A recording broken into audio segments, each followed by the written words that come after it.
I want people to have an experience that they remember. And the way that I feel when I read the books, I mean, there's almost something nostalgic about it.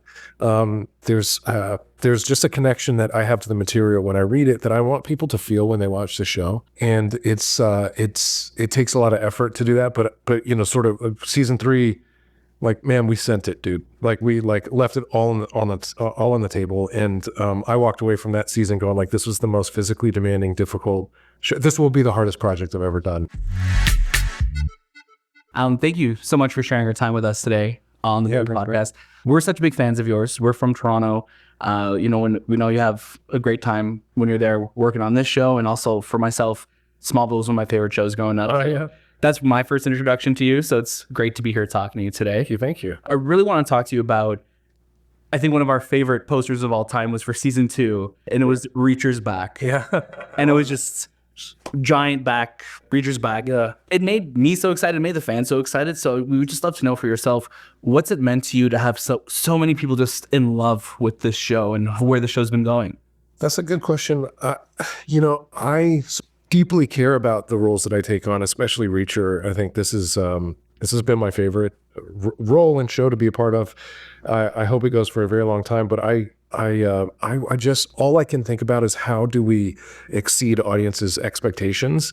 And there's like, I pour like truly, like literally blood, sweat, and tears into this show, and sort of hope for the best.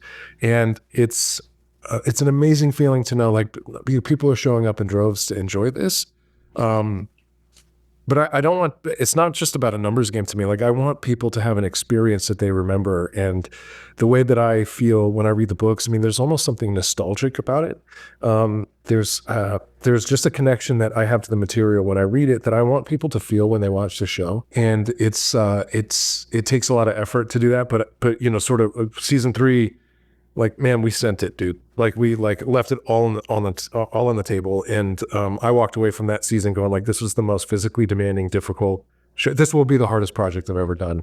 Like, I think it's all downhill from here. But I want, and I just hope the audience reciprocates that, that same feeling. Like, this is as good as it gets. Yeah. That's all I can think about. And so when people do show up, hopefully they show up again like they have in the past 2 seasons. But that they have that experience, that's all I care about. And I'm super stressed until we find out. Like, when those numbers come in and people start talking about whether they enjoyed it or not, like I'm on the edge of my seat until I really care about the audience's experience. I love that you talk about that. It's, you put your all coming into this next season. What is it that you keep discovering about this character of Jack Reacher every time you kind of step into his shoes?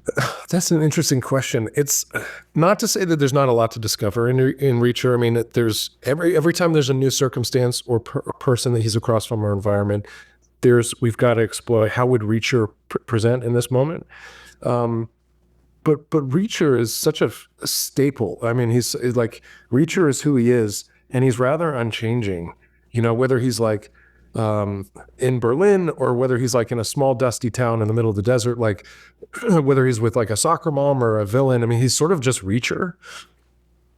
So for me, the challenge is like, how do we execute as a show, literally like our camera movements, the kind of tools that we're using to capture action. That's all that I'm thinking about from season to season. I watch the show like everybody else, and there's a limit to how much I can control, right? I'm not in post. I'm off working on other stuff.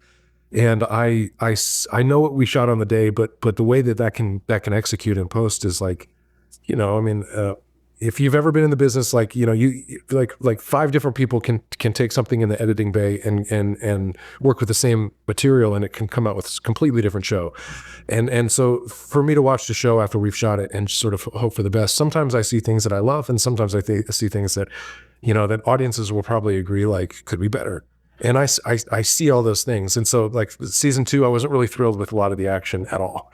I was really upset with the way some of those fights were executed. We didn't do a good job on the day. We're using the right tools. It wasn't cut very well. And so one of my big things going into this was like, I sat everybody down as my creative team and boots on the ground, and I'm like, we have to do better. And I needed new tools to do that. And so I got Amazon to approve some new tools that allow us to really get close and intimate with the fight. I made sure that there weren't extra cameras rolling, so we have like a lot of chances to cut. Like we designed things in a way where it was really a ballet with the camera and the action itself. And well, I think it's so good this year. I'm so proud of what we caught, and like we really found a language for the show. And I want to continue to do that and refine that and get better as we go. I want every season to improve, and I think that's one area for me this year that I was like, that's something that we can really do better, and I want to deliver. And I think we did. I hope audiences feel the same way. But for me, that's sort of where I want to execute is like, how do we deliver a show that's more compelling to people each season? Yeah, what we've seen, we can definitely say the action's kick ass. Oh, thanks. Yeah.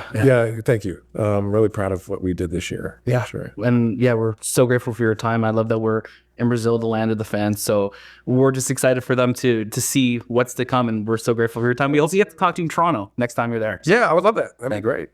Yeah. Thank you for coming in, guys.